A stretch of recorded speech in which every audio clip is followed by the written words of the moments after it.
What are the effects and uses of anticholinergic drugs in the heart? How can you define the application of these drugs? First and foremost, to know all these explanations and answers, what are we waiting? Let's get started.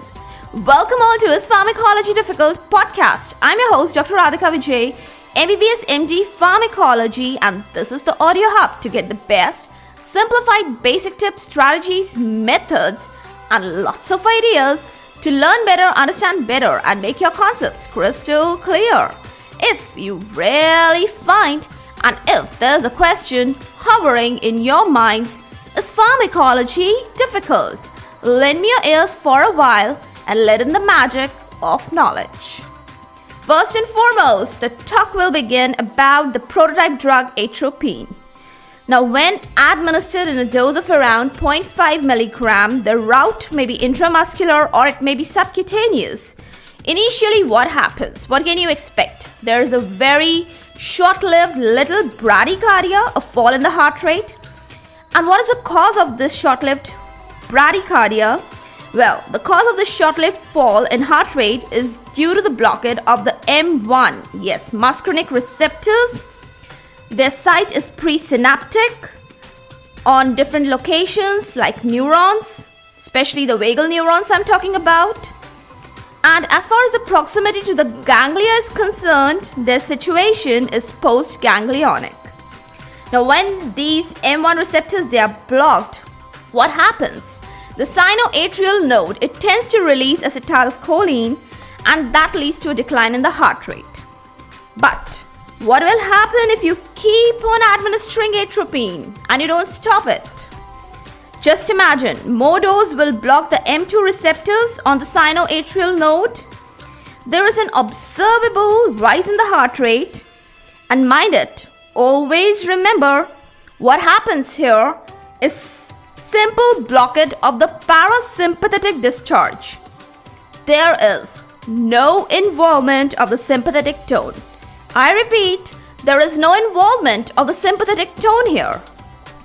Now, age-wise differences, they are highly noticeable. As far as the degree of the heart rate rise is concerned, the young adults, they are exhibiting the tachycardia better than any other age group. And what is the reason behind this? They have a very high vagal tone. I mean to say their pulse rate is very low. And what is the situation or the condition in case of kids or elderly people? Yes, I'm talking about the extremes of the ages. Well, if they are kids or they are elderly people, they already possess a high pulse rate. And what is the reason behind this? They have a low vagal tone. And then, if they already have a very high pulse rate, it's very hard to distinguish the actual and induced, better to say atropine-induced fast heart rate. You cannot demarcate whether it's the natural heart rate or it's atropine-induced heart rate. Hope you understood it. Now, atropine hardly affects the ventricles as they are not supervised by the parasympathetic tone. Atrioventricular conduction, it may be heightened. The refractory period of the atrioventricular, that is AV node, is reduced.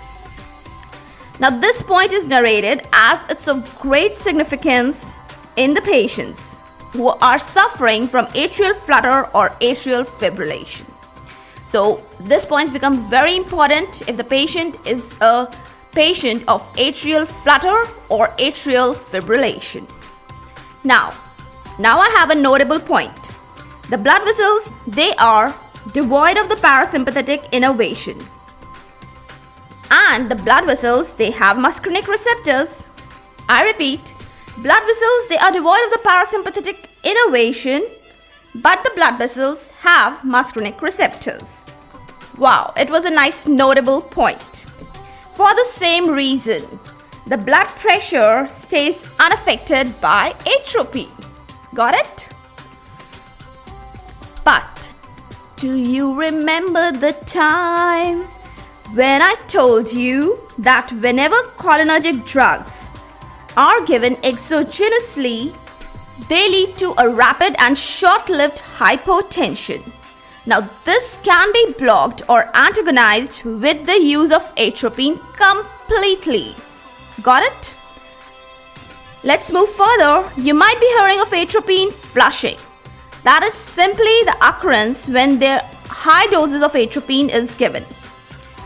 What happens actually is the high doses of atropine, it dilates the facial skin blood vessels, and that is either a consequence of the release of histamine.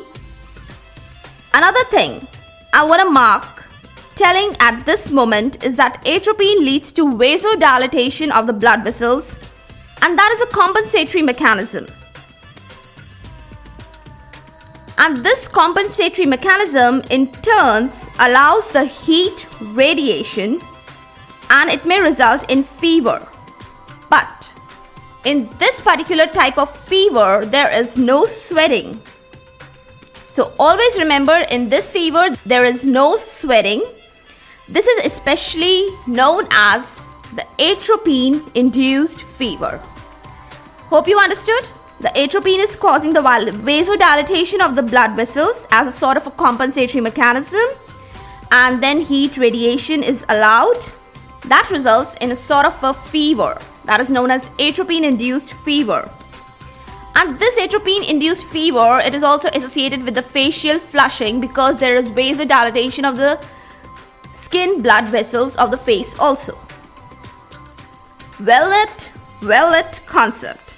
Hope you got it. After a good gracious explanation, what do you expect? Of course nothing but the applications or the uses of atropine revolving around the cardiovascular system. Let's put down in the bullet points.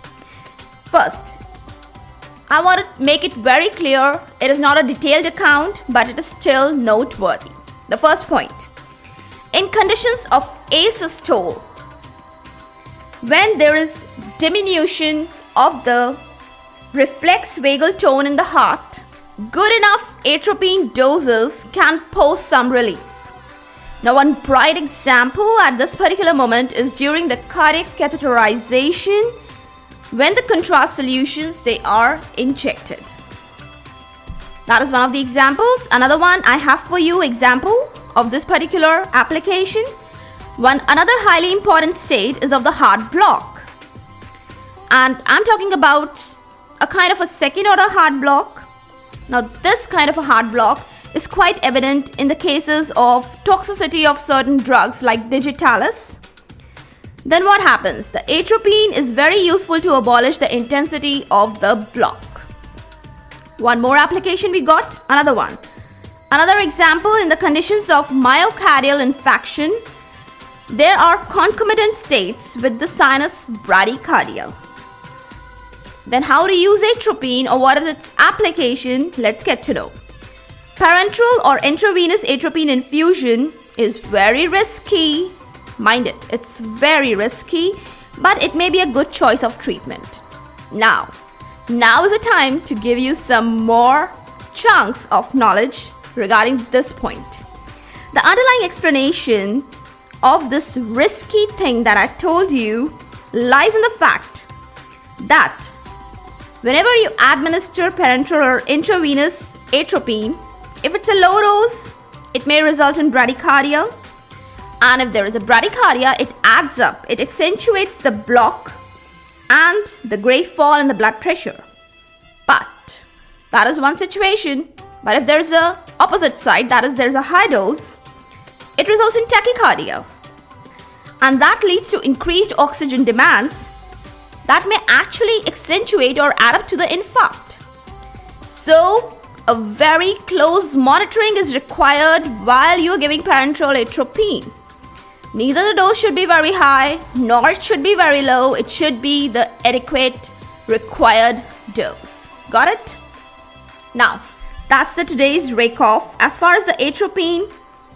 And though I did not talk about the congenital drugs, it was all about atropine, but the topic is about the atropine and the congenital drugs use is concerned in the cardiovascular system.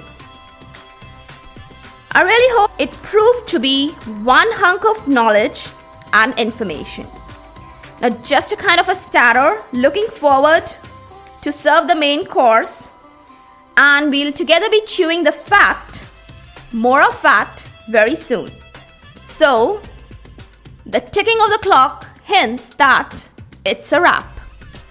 For all the updates and latest episodes of my podcast, do visit www.ispharmacologydifficult.com, where you can also sign up for a free monthly e-newsletter of mine. It actually contains a lot of updates about medical sciences, drug information updates, and my podcast updates also. You can follow me on different social media handles like Twitter, Insta, Facebook, and LinkedIn. They all are with the same name, is Pharmacology Difficult. If you're listening for the first time, do subscribe and follow whatever platform you are consuming this episode. Stay tuned. Do rate and review on iTunes, Apple Podcast. Stay safe, stay happy, stay enlightened. Thank you.